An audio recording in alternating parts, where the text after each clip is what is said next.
Everybody, you are now watching Sociology A-Level Revision for AQA with your host, Eden Webley. Today I will not grace you with my face because it'll probably make you ill and I've had a hard day at school. Nonetheless, we shall be doing some Sociology Revision, so get a pen and paper or just listen if you're that lazy. I'll be reading from my sociology book at school, not the one you see before me, for copyright reasons. Right, just give me a second.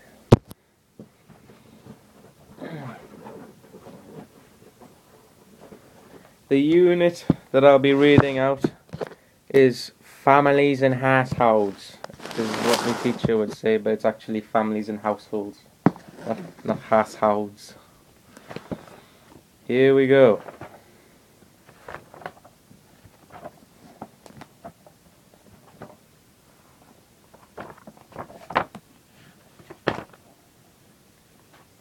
Topic 1.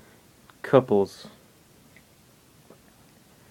The domestic division of labour. The domestic division of labour refers to the roles that men and women play in relation to housework, childcare and paid work. Sociologists are interested in whether men and women share domestic tasks equally. Parsons, instrumental and expressive roles. In the traditional nuclear family, the roles of husbands and wives are segregated. That means split up. Separate and distinct from one another. In Talcott Parsons' 1955 functionalist model of the family, there is a clear division of labour between spouses. The husband has an instrumental role geared towards achieving success at school. work, so that he can provide for the family financially. He is the breadwinner. The wife has an expressive role geared towards primary socialization of the children and meeting the family's emotional needs. She is the homemaker, a full-time housewife, rather than a wage earner. Parsons argues that this division of labour is based on biological differences, with women naturally suited to the nurturing role and men to that of provider. He claims that this division of labour is beneficial to both men and women, to their children and to wider society. Some conservative thinkers and politicians, known as the New Right, also hold this view. However, other sociologists have criticized Parsons on these two counts. Michael Young and Peter Wilmot argue that men are now taking a greater share of domestic tasks and more wives are becoming wage earners. Feminist sociologists reject Parsons' view that the division of labour is natural.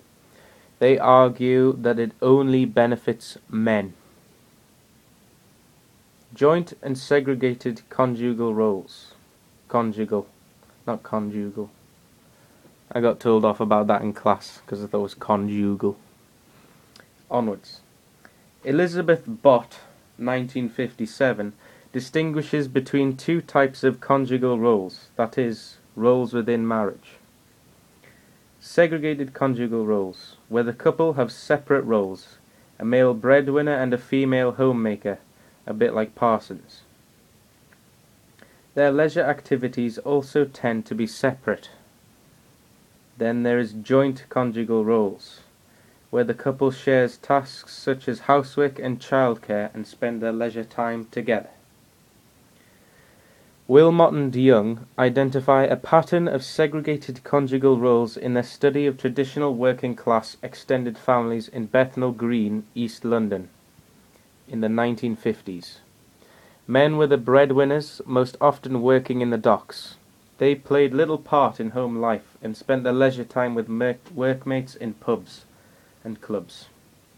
Women were full-time housewives with sole responsibility for housework and childcare, helped by their female relatives.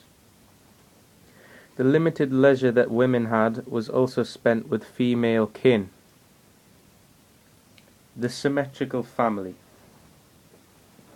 Young and Wilmot take a march of progress view of the history of the family. They see family life as gradually improving for all of its members, becoming more equal and democratic. They argue that there has been a long-term trend away from segregated conjugal roles and towards joint conjugal roles and the symmetrical family. By the symmetrical family, they mean one in which the roles of husbands and wives, although not identical, are now much more similar. Women now go out to work, although this may be part-time as opposed to full-time. Men now help with housework and childcare, and couples now spend their leisure time together instead of separately with workmates or friends. In their studies of families in London, Young and Wilmot found that the symmetrical family was more common among younger couples, those who are geographically and socially isolated, and the more affluent. For example, the young couples who had moved away from Bethnal Green and were living at a distance from the extended family and workmates were more likely to have a symmetrical relationship. Young and Wilmot see the rise of the symmetrical nuclear family as the result of major social changes that have taken place during the past century. Changes in women's position, including married women going out to work, geographical mobility, more couples living away from the communities in which they grew up, new technology and labour-saving devices such as ovens and microwaves, and higher standards of living in general. Many of these factors are interlinked. For example, married women bringing a second wage into the home raises the family's standard of living. This enables the couple to make the home more attractive and therefore encourages men to spend time at home rather than in the pub with their mates. It also means the couple can afford more labour-saving devices. This makes housework easier and encourages men to do more. Review. Explain how geographical mobility might help to give rise to symmetrical families. Well, from what we've read so far, geographical mobility means that they're moving away from their original homes and communities.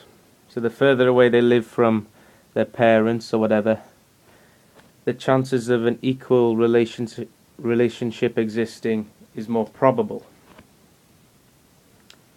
I'll leave you to think about some more points about geographical mobility. The feminist perspective on housework. Feminist sociologists reject this march of progress view. They argue that little has changed. Men and women remain unequal within the family, and women still do most of the housework. They see this inequality as stemming from the fact that the family and society are male-dominated or patriarchal. Women occupy a subordinate and dependent role within the family and in wider society. The feminist Anne Oakley criticizes Young and Wilmot's view that the family is now symmetrical. She argues that their claims are exaggerated. Although Young and Wilmot found that most of the husbands they interviewed helped their wives at least once a week, this could include simply taking the children for a walk or making breakfast on one occasion. For Oakley, this is hardly convincing evidence of a symmetrical family emerging. In her own research on housewives, Oakley found some evidence of husbands helping in the home, but no evidence of a trend towards symmetry. Only 15% of husbands had a high level of participation in housework, and only 25% had a high level of participation in childcare. Now, for AO2 marks, you could argue whether those statistics are representative of everywhere, or you could just say